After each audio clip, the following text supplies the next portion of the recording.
نحمده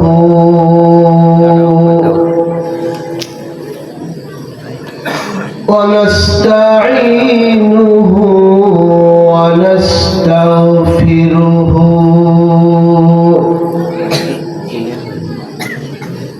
ونعوذ بالله من شرور أنفسنا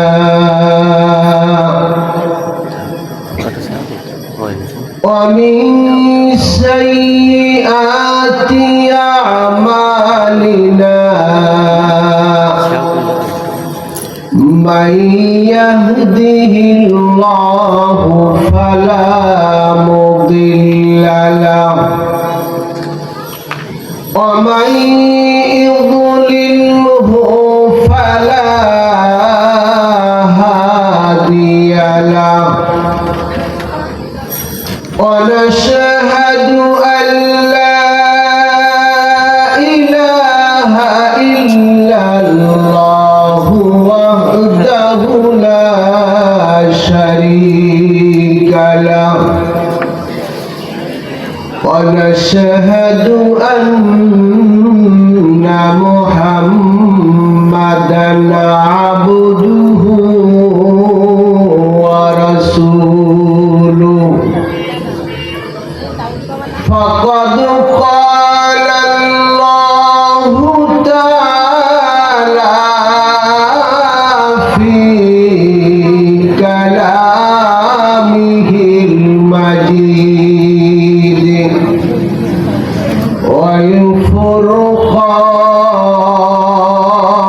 وفرقانه الحميد فأعوذ بالله من الشيطان الرجيم بسم الله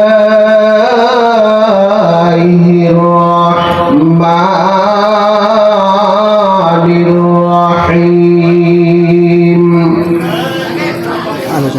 يرفع الله الذين آمنوا منكم والذين أوتوا العلم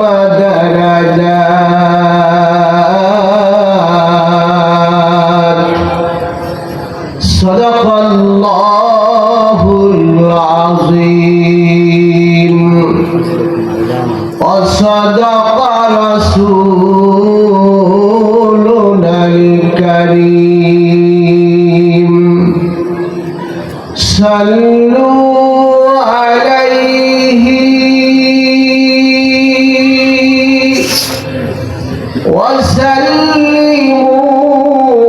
وسلموا تسليما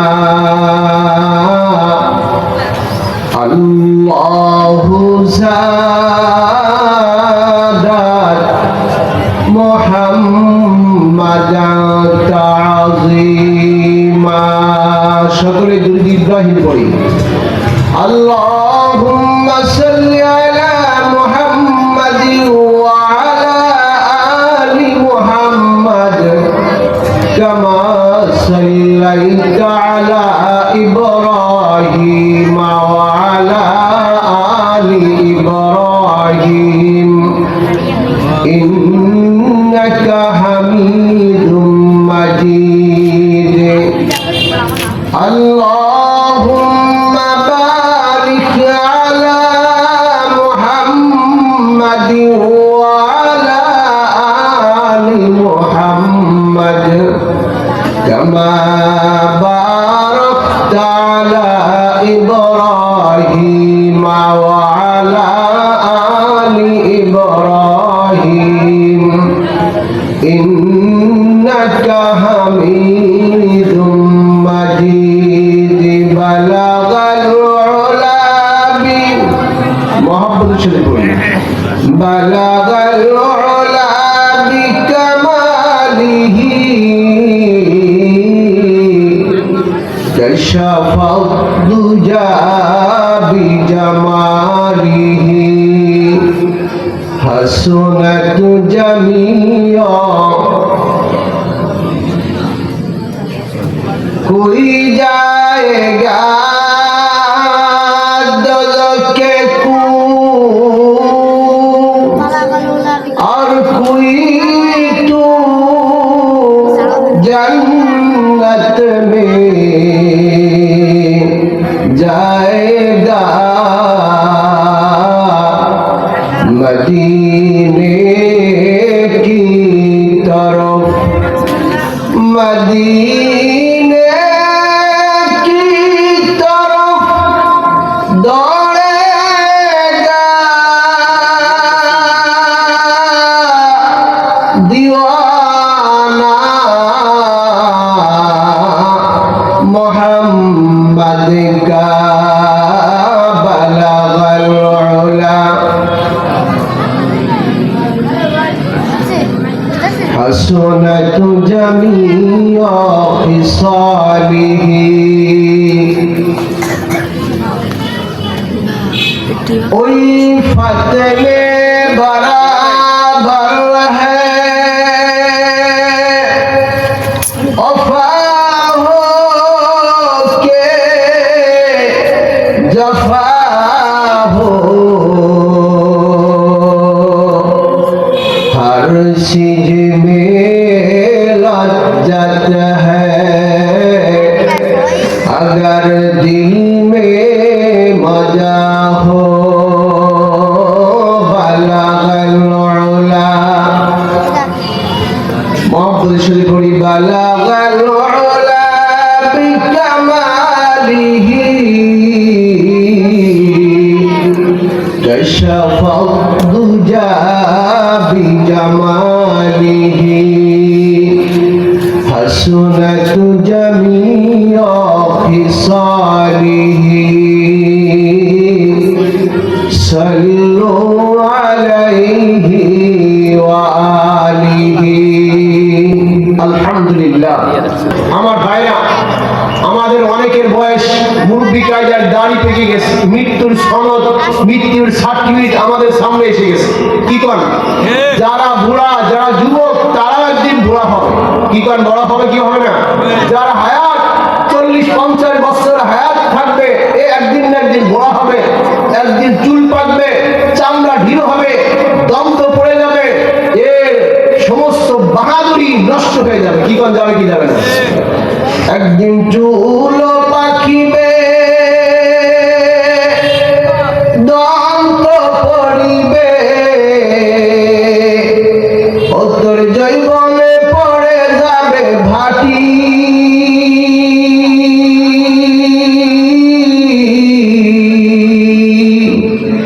ওরে ক্রমে ক্রমে খুলিয়া যাবে ওতর রঙিনা দালানের মাটি রে বন্ধু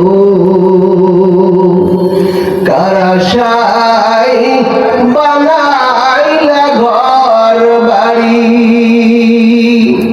ওরে কারাশাই বানাইলা ঘর বাড়ি রে বন্ধু কারাশাই বানাইলা ঘর বাড়ি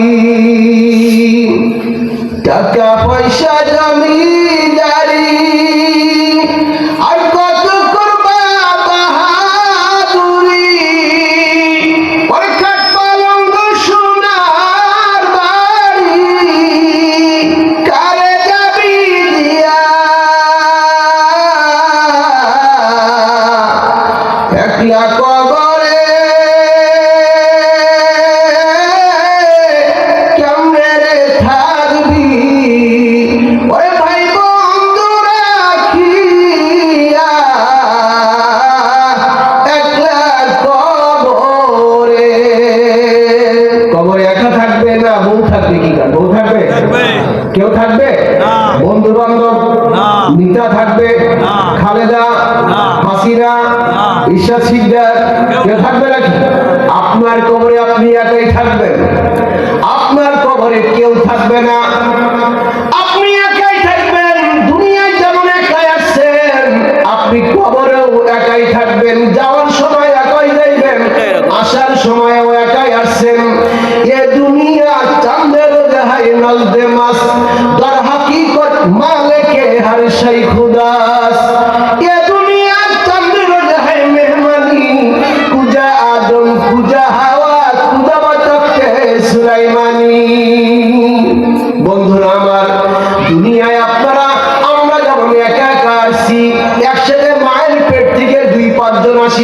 একজনই আসছে, ইস্তেসনা দুই একজন হয়, কি হয় ইস্তেসনা এক মায়ের পেট থেকে বারবার দুই তিনজন সন্তান আসে, এটা ইস্তেসনা।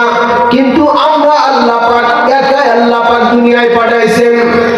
আমার ভাইরা, এই মাহফিল প্যান্ডেলের ভিতরে আপনারা যারা আসছেন এই লোকগুলো কিন্তু একবারে আসে নাই, একবারে আসে নাই, এক দুইজন দুই পাঁচজন করে করে আসছেন, অনেক লোক হয়ে গেছে।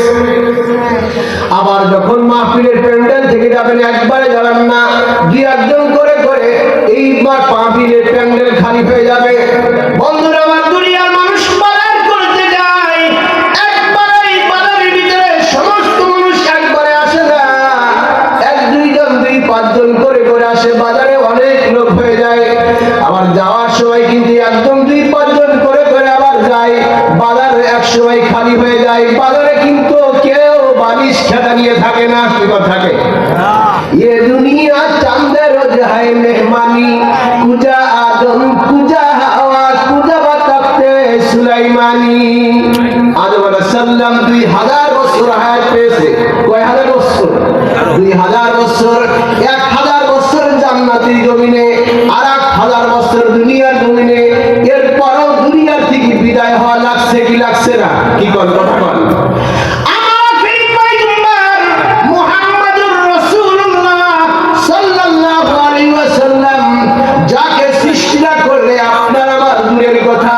একটা দুব্বা গাছ পর্যন্ত আল্লাহ তাআলা সৃষ্টি করতেন না, ওই নবীও দুনিয়া থেকে বিদায় নিয়েছে। কি কন ও বন্ধুরা আমার, আপনাকে আমাকেও দুনিয়ার থেকে বিদায় নেওয়া লাগবে।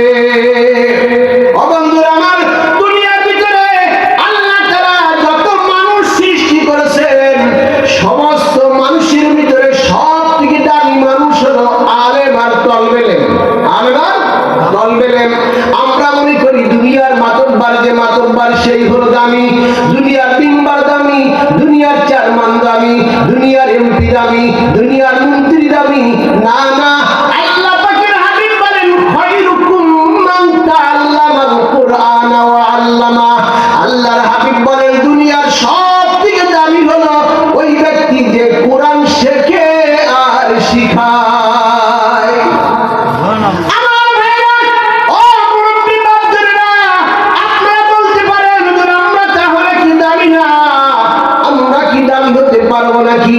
আপনি 10-20 টাকা দিয়ে একটা লাল কায়দা কেনেন, ইমাম সাহেবের কাছে বা মাদ্রাসার হুজুরের কাছে দৈনন্দিন 10টা মিনিট করে সময় ব্যয় করেন, পারবেন কি পারবেন না? কি করেন, পারবেন না? পারবেন কি পারবেন না?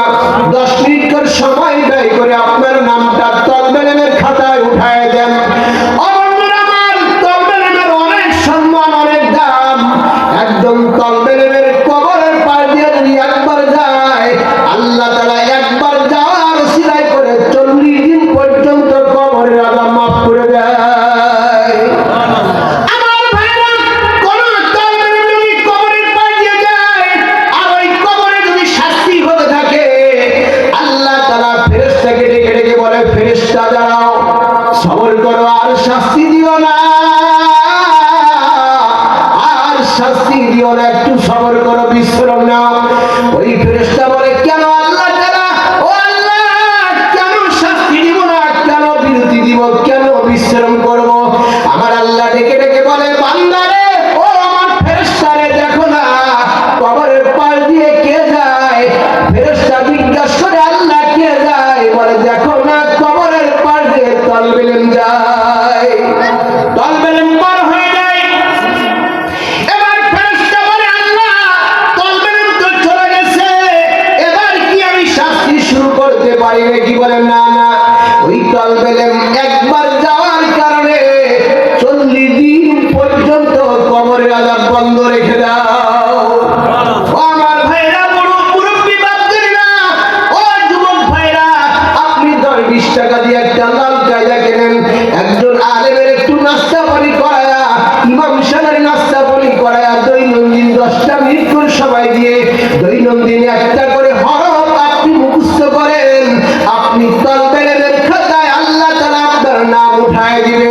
আপনার ওসিলায় করে তলবে ইলমের আল্লাহ তাআলা তলবে ইলমের শিক্ষার সময় যদি আল্লাহ তাআলা আপনার মৃত্যু দিয়ে যায়,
এমন এক যুবককে আল্লাহ তাআলা বাঁচায় রাখলেন।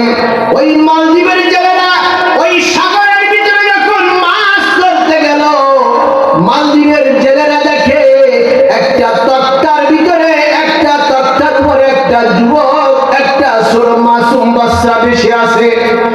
মালদ্বীপের জেলেরা ওই যুবককে ধরে আনলেন, ওই যুবককে উদ্ধার করে আনলেন। যুবক কুরআনের হাফেজ। ওই মালদ্বীপের লোকজন জেলেরা কুরআনের হাফেজ ছিল না, কুরআনের বরকত জানে না, কুরআনের দাম জানে না। ওই মালদ্বীপ বাজারে বিক্রি করার জন্য ওই ছেলেকে উঠালেন, দাম হাঁকায় দিলেন, অনেক দাম হাঁকায় দিলেন। লোকজন দামের কারণে কিনতে পারে না। কিন্তু বাজারের পাশে একটা মহিলা, একটা হিন্দু মহিলা, তার কোনো ছেলে সন্তান না, শুধুমাত্র একটা সন্তান, সেটা হলো মেয়ে সন্তান। ওই মহিলা চিন্তা করলো, আমার অগাধ অর্থ সম্পদ আছে, অর্থ সম্পদ দিয়ে কি করব? একটা মেয়ে বিবাহ দিলে তো আমার ঘর ছেড়ে চলে যাবে। আমার একটা ছেলে সন্তানের প্রয়োজন। আমি যদি ছেলে সন্তানটা কিনে আনতে পারি, আমার বৃদ্ধা বয়সে আমার খেদমত করবে। ওই মহিলা মালদ্বীপ শহরে চলে গেলেন, আর জেলেদের বললেন, ও জেলেরা, আমার দুনিয়ার কোনো অর্থ সম্পদের অভাব নাই, শুধুমাত্র একটা ছেলে সন্তানের অভাব। ও জেলেরা, তোমরা টাকা যা নিবা নাও, সন্তানটা, ছেলে সন্তানটা আমাকে দিয়ে দাও। মহিলা হিন্দু মানুষ, হাফেজের গুরুত্ব জানে না, মুসলমানের গুরুত্ব জানে না। ছেলে বাড়িতে নিয়ে আসলেন, ছেলেকে ছেলে হিসাবে গ্রহণ করে। ছেলে তার ওই হিন্দু মাকে মা বলে ডাকে, আর মেয়েকে আপা বলে ডাকে, মেয়েটা তার ভায়া বলে ডাকে। অনেকদিন পার হয়ে গেল, হঠাৎ করে হিন্দু মাটা চোখের পানি ছেড়ে দিয়ে কান্দে। ছেলে জিজ্ঞাসা করে, মা কি হয়েছে তোমার, বলো না, কেন কান্দো? চোখের পানি দিয়ে কেন, পানি ছেড়ে কেন কান্দো? মা রে, বলো না। হিন্দু মা বলে, ছেলে, তোমাকে জানায় কোনো লাভ হবে না, তবুও তুমি বারবার বলার কারণে আমাকে বলতে হয়, যেহেতু তুমি আমার ছেলে, আমি তোমার মা জননী, যদিও আমার পেটে ভূমিষ্ঠ হও নাই, এরপরও তুমি আমার, আমি তোমার মা জননী, তোমাকে বলতে হয়। ও বাবা, কেন কান্দি? এই মালদ্বীপ শহরের ভিতরে, মালদ্বীপ সাগরের ভিতরে প্রতি বছরের নির্ধারিত তারিখে একটা সিডর হয়, জলোচ্ছ্বাস হয়। মালদ্বীপ শহরের বাচ্চা সিডরের জন্য দ্বিগুণ দিন দিন প্রত্যেক বছরে নির্ধারিত তারিখে সিডর হয়, জলোচ্ছ্বাস হয়। জ্যোতিষীদেরকে ডাকলেন, গণকদেরকে ডাকলেন। জ্যোতিষীদের বললেন, জ্যোতিষী বিদ্যা দিয়ে গণকদেরকে বললেন, তোমরা গুনায় দেখো প্রতি বছর নির্ধারিত তারিখে কেন সিডর হয়, জলোচ্ছ্বাস হয়। জ্যোতিষীদের জ্যোতিষী বিদ্যা দিয়ে, গণকদের গণক বিদ্যা দিয়ে গুনায় দেখে, বলে একটাই, প্রত্যেক বছর নির্ধারিত তারিখে একটা সিডর হয়, জলোচ্ছ্বাস হয়। কারণ এটা একটা দেব দানবের কারণ। এই দেব দানবের কারণে এই জলোচ্ছ্বাস সিডর বন্ধ করতে গেলে ওই সাগরের পাহাড়ে যে রাম মন্দির আছে, ওই রাম মন্দিরের ভিতরে একটা সুন্দরী সুশ্রী মেয়েকে রেখে আসলে ওই দেব দানবরা তাকে ভক্ষণ করবে, হত্যা করে ফেলবে। ওদের খাবার দেওয়ার পরে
সন্তানটা দুনিয়ার থেকে বিদায় হয়ে যাবে। ওই হাফেজে কুরআন 30 পারার হাফেজে কুরআন বলে, মা আপনি কোনো চিন্তা করিয়েন না, আমার বোনকে তার নানার বাড়ি পাঠিয়ে দেন, আর বোনের কাপড় পরায়া আমার পালঙ্কের উপরে রেখে দেন, আমাকে মেয়ে হিসাবে তারা নিয়ে যাবে, পরে যা হয় হবে, আমি ব্যবস্থা করব। হিন্দু মা বলে, ও বাবা রে, আমি তোমাকে আনছি আমার ভবিষ্যতের জন্য, আমি তোমাকে ছাড়তে দিব না, তোমাকে ছাড় দিব না, তোমাকে আমি মৃত্যু হতে দিব না, তোমাকে মারতে দিব না। বলে, মা আমি মরব না, আমি 100% গ্যারান্টি দিতেছি আমার কোনো ক্ষতি হবে না। মা আমার কথা শোনেন, আমার বোনকে তাকে সাজায় গোজায় মামার বাড়ি পাঠিয়ে দেন, আমাকে আমার বোনের কাপড় পরায়া পালঙ্কের উপরে রাখিয়া দেন, এরপরে যা হয় আমি ব্যবস্থা নিব। বন্ধুরা, আমার সন্তান বিয়ে করার পরে ওই মেয়েকে সাজায় গুজায় মামার বাড়ি পাঠিয়ে দিলেন, আর ছেলেকে তার দাড়ি মোছ ওঠে নাই এমন সন্তান বাংলাদেশে হাজারো লাখো হাফেজ আছে কি আছে না কি বলেন? বন্ধুরা আমার, এমন সন্তান বিশ্বের মানচিত্রে বাংলাদেশের নাম যারা বয়ে আনলো, ওই এরকম ছাত্র এরকম হাফেজ বাংলাদেশের নাম বিশ্বের মানচিত্র তুলে দিয়েছে তাদের ওসিলাই করে, সুবহানাল্লাহ। বন্ধুরা আমার, সন্তানের দাড়ি বছরে নাই, সন্তান ওই মেয়ের জামা কাপড় পরে পালঙ্কের উপরে বসে আছেন। সন্ধ্যার পরে মাগরিবের পরে যখন গেটে এসে লক করলেন, তার মা গেটটা খুলে দিয়ে বললেন, রাম রাম রাম বলতে শুরু করলেন, কারণ হিন্দুরা যা কিছু হয় রাম রাম বলে, কি বলে না, যদি কেউ কিছু দেখে তাহলে বলে রাম রাম, ওই কি বলে তুলসী গাছের রাম রাম বলে, রাম রাম বলতে বলতে 360টি খুদা মানে কি মানে না। বন্ধুরা আমার, ওই হাফেজে কুরআন মনে মনে বলে, মা তোমার এই রাম রামে বাঁচাতে পারবে না, তোমার বাঁচানোর মালিক একজন হলেন, সেই ব্যক্তি হলেন কে বলেন? সেই ব্যক্তি জোরে জোরে বলেন কে? ও মা, তোমাকে রামে বাঁচাতে পারবে না, তোমাকে আমার আল্লাহ বাঁচাবে। গেট খুলে দিলেন, সৈন্যবাহিনীরা ওই যুবককে মেয়ে হিসাবে মেয়ে মনে করে নিয়ে গেলেন। সৈন্যবাহিনীদের চোখের পানি ছেড়ে দিয়ে বলে, এত সুন্দর মেয়ে আমরা আজকে নিজের হাতে বলি দিব। যুবকটা সাথে তার পাঞ্জাবিটা নিয়েছে, একটা মুসাল্লা নিয়েছে। যখন এই সমুদ্র রাম মন্দিরের ভিতরে রেখে দেয়, রাত 12টার সময় পাগলা ঘন্টা বাজানো হবে, সতর্ক করা হবে, শিরোর আসবে, জলস্বার আসবে। ওই যুবক ওই রাম মন্দিরের ভিতরে যাওয়ার পরে তার মহিলার ড্রেসটা খুলে ফেললেন, পাঞ্জাবিটা গায়ে দিলেন, মুসাল্লিটা বিছায় দিলেন। মুসাল্লাটা বিছানোর পরে এবার আল্লাহর কুদরতি কদমে সিজদায় পড়ে কান্নাকাটি শুরু করলেন। আল্লাহকে বললেন, আল্লাহ আজকের পরীক্ষা হবে তো এই সিজদার পাওয়ার বেশি না তোমার কোরআনের পাওয়ার বেশি? কোরআনের পাওয়ার আছে কি আছে না?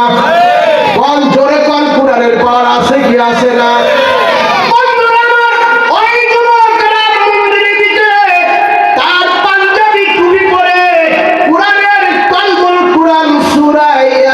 পড়া শুরু করলেন,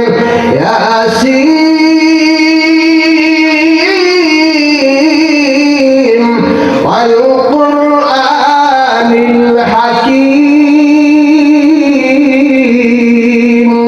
পড়তে লাগলেন। জানেলার দিকে তাকাই, রাত 12টার পরে যখন পাগলা ঘন্টা বাজানো হয়, ওই সময় ওই সমুদ্র থেকে একটা জলশ্বাস পানির ফোয়ারা ওঠে, পানির উপরে আগুনও দেখা যায়। এইবার আগুন দেখা যায়, এই যুবক হাফেজে কুরআন একটা সূরা ইয়াসিন পড়ে ফু দিলেন, এটেম বোমার মতো পানির উপর দিয়ে আঘাত করলেন, পানিটা আবার সমুদ্রের সাথে মিশে গেল। সুবহানাল্লাহ।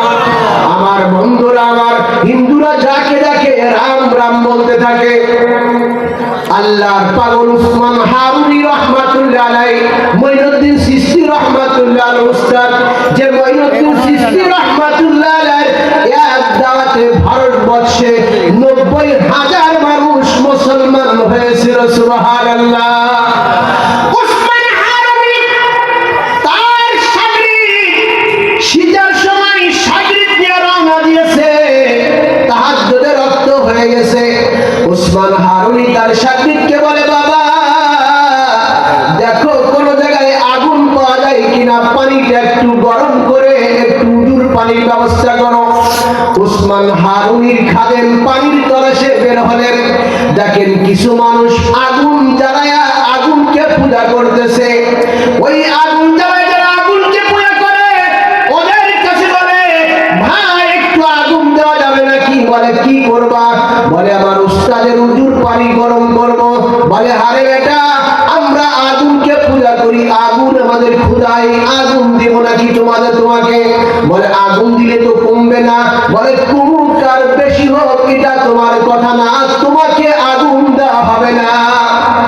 উসমান হারুনির খাদেম এসে বললেন, হুজুর আগুনের ব্যবস্থা, আগুন তো পেয়েছি কিন্তু আগুন দেবে না। বলে কারণ?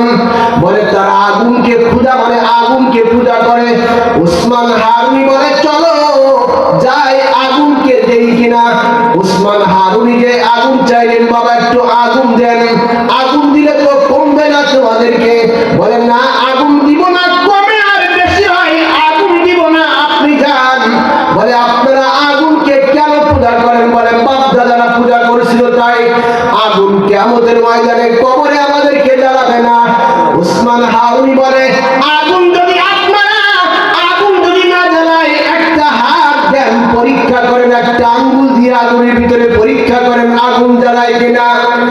ওই মানুষেরা অগ্নি পূজকরা উসমান হারুনিকে বলে, মৌলভী সাহেব মনে হয় আমাদেরকে আগুনে জ্বালানোর জন্য আসছো, যাও যাও আগুন তো এটা স্বাভাবিক, আগুনের অভ্যাস তো জ্বালায় যাওয়া।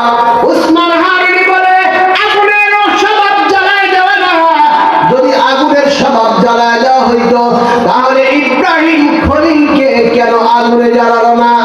মুসা আলাইহিস সালামকে কেন আগুনে জ্বালালো না? ওই মানুষেরা বলে, ও মৌলভী সাহেব ইব্রাহিমকে চিনি না, মুসাকে চিনি না, তুমি পারবা নাকি আগুনকে আগুনের ভিতরে যাওয়ার জন্য? উসমান হারুনি বলে তোমরা কি দেখতে চাও? ওদের একটা বালক ছিল, একটা বাবু ছিল, বাবুকে নিয়ে আল্লাহু আকবার বলে আগুনের ভিতরে চলে গেলেন। সুবহানাল্লাহ। আগুনের ভিতরে গেলেন উসমান হারুনি রাহমাতুল্লাহ আলাইহি, ওই বাচ্চাকে চুমা খায়, আদর যত্ন করে, আবার কিছুক্ষণ পরে আবার আল্লাহু আকবার বলে আগুন থেকে বের হয়ে আসলেন। ওই মানুষেরা রাম রাম বলতে বলতে উসমান হারুনের পায়ের কদমে সিজদা দেওয়া শুরু করলেন। উসমান হারুনকে বললেন, আমরা মনে করতাম আগুন মনে হয় বড় রাম, বড় খোদা, এখন দেখি হলো আপনি বড় রাম। উসমান হারুনি রহমাতুল্লাহ আলাইহি চিপা দিয়ে তাদের পিঠের উপরে বাড়ি দেওয়া শুরু করলেন। বলে আরে বুকারা, আমি তো খোদা না, এই আগুন যে তৈরি করেছে সেই হলো আসল খোদা। তোরা যদি সেই মালিকের ইবাদত করতে পারো, ওই মালিক তোদেরও ক্ষমতা দিবে, তোরাও আগুনের ভিতরে যাবি, তোদেরও পশম জ্বলবে না।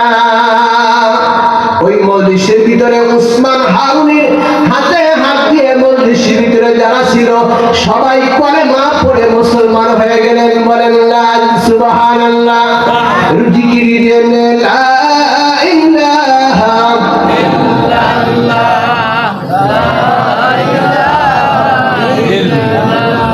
লা ইলাহা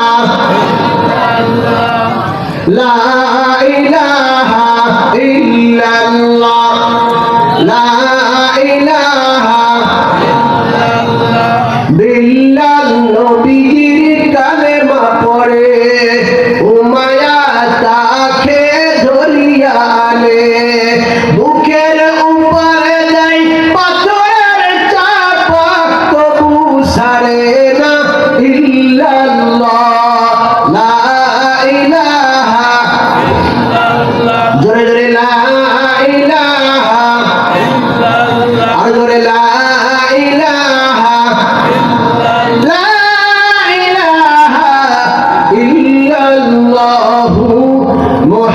মুহাম্মাদুর রাসূলুল্লাহ।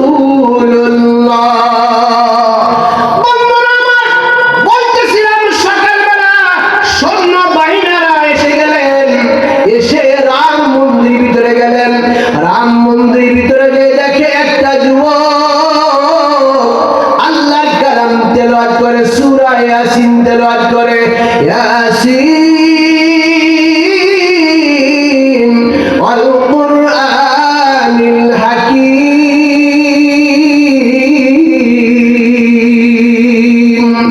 সৈন্যবাহিনীরা বলে, ও যুবক, তুমি কে? লাশ কোথায়? যুবক বলে, লাশ আবার কে? বলে, লাশ এই প্রতি বছর সন্ধ্যার সময় আমরা রাত 12টার সময় এখানে একটা যুবতী মেয়ে, সুন্দর যুবতী মেয়েকে রেখে যাই, সকালবেলায় তার লাশ নিয়ে আমরা পোড়ায় ফেলি।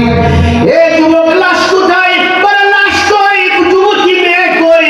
বলে, না, যুবতী মেয়ে না, তোমরা গতকালকে রাতে যাকে আনছিলা ওটা তো মেয়ে না, ওটা হলাম আমি, হাফেজে কোরআন, আমি যুবক। বলে, তুমি যে বললে না সিনোর যে হবে না?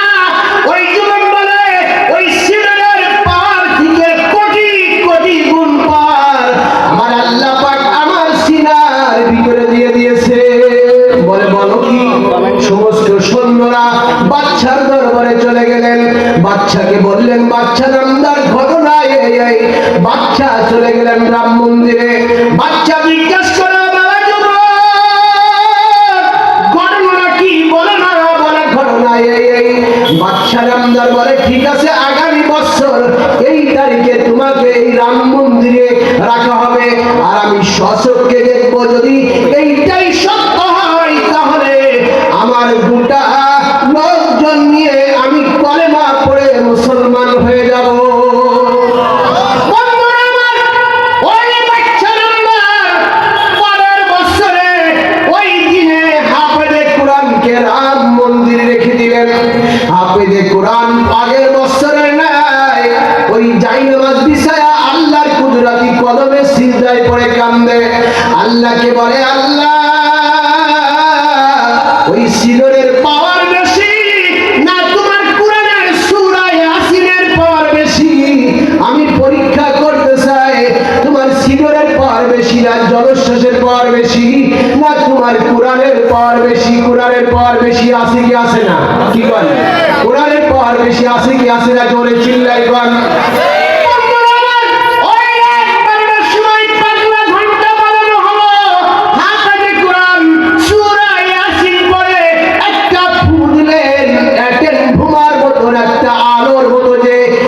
পানির উপরে আঘাত করলেন, পানিটা পানির সাথে সমুদ্রের পানির সাথে মিশিয়ে গেল। সুবহানাল্লাহ। বাচ্চা নাম্বার এবার যুবকের হাত ধরে বলে, ও যুবক, এতদিন বুঝি নাই কোরআনের দাম, কোরআনের সম্মান, তোমার হাতে হাত দিয়ে দিলাম, আমার সমস্ত লোকজন নিয়ে আমাকে কলেমা পড়ায় মুসলমান বানায় দেন। বন্ধুরা আমার, সমস্ত লোকজন মুসলমান হয়ে গেল। বন্ধুরা আমার, সব থেকে অবদান হলো কোরআনের অবদান, মুসলমানের অবদান।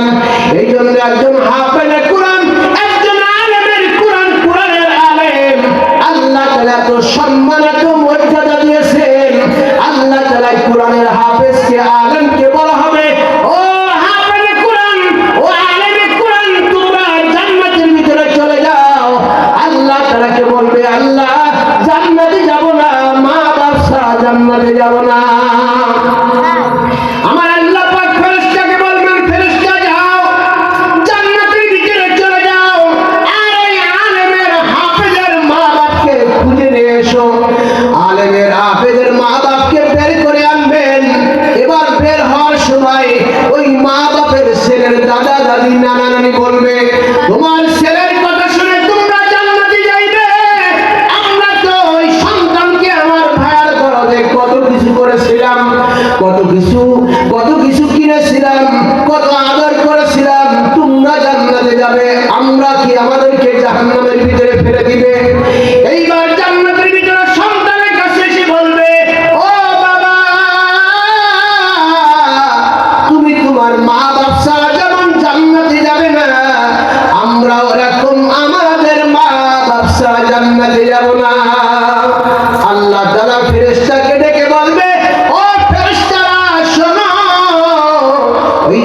জান্নাতের ভিতরে এই জান্নাতের মা বাবা দাদা দাদি নানা নানি যারা আছে তাদেরকে বের করে নিয়ে আসো। এবার যখন দাদা দাদি নানা নানি যখন জান্নাত থেকে জাহান্নাম থেকে বের হবে, এবার লোকজনকে বলবে, ও ছেলের জান্নাতি ছেলের দাদা দাদি নানা নানি শোনো, আমাদের মাসায় পড়ে তোমার পুতা হাফেজ হয়েছে, আলেম হয়েছে, আমরা ওই মাসায় কত টাকা পয়সা দিয়েছি, আমরা ওয়াজিব রেখেছি, আমরা খানা খাওয়াইছি, আমরা মেহনত করেছি, আমাদেরকে দিয়ে তোমরা জান্নাতে যাবে নাকি? এবার যে আল্লাহকে অভিযোগ করবে, আল্লাহ এরা তো এই জাহান্নামীরা এই বলে, আমার আল্লাহ তাআলা বলবে, ও জাহান্নামের ফেরেশতারা এইবার জান্নাত থেকে জাহান্নাম থেকে বের করে নিয়ে আসো, আর দুই ধার দিয়ে দাঁড়িয়ে দাও, আর মধ্যখানে দিয়ে আমার কোরআনের পাখিকে ছেড়ে দাও, আমার কোরআনের পাখি যাকে চিনবে আর তাকে যারা চিনবে সবাইকে জান্নাতে দিয়ে দাও। কোরআনের পাখি যখন দুই ধার দিয়ে লোকজন দাঁড়ানো থাকবে, কোরআনের পাখি মধ্যখান দিয়ে যাইবে, কেউ বলবে, এ আলেম এ হাফেজ, আমি তোমাকে একবার নাস্তা করাইছিলাম, তোমার মনে আছে নাকি? আরেকজন বলবে, ও হাফেজ ও আলেম, আমি তোমাকে এক বালতি উজুর পানি দিয়েছিলাম, তোমার মনে আছে নাকি? হাদিসের ভিতরে দুইটা কথা এরকম বলেছেন আল্লাহ নবী, দুইটা কথা বলে সম্বোধন করেছেন ওই কোরআনের হাফেজ আলেমকে, যারা যেভাবে হোক সওদা করেছে, মাসাকে সওদা করেছে। ও বন্ধুরা আমার, এই প্রত্যেক ব্যক্তিকে আল্লাহ তাআলা ওই হাফেজে কোরআন আলেমের সাথে আল্লাহ তাআলা জান্নাত দিয়ে দিবে, বলেন সুবহানাল্লাহ।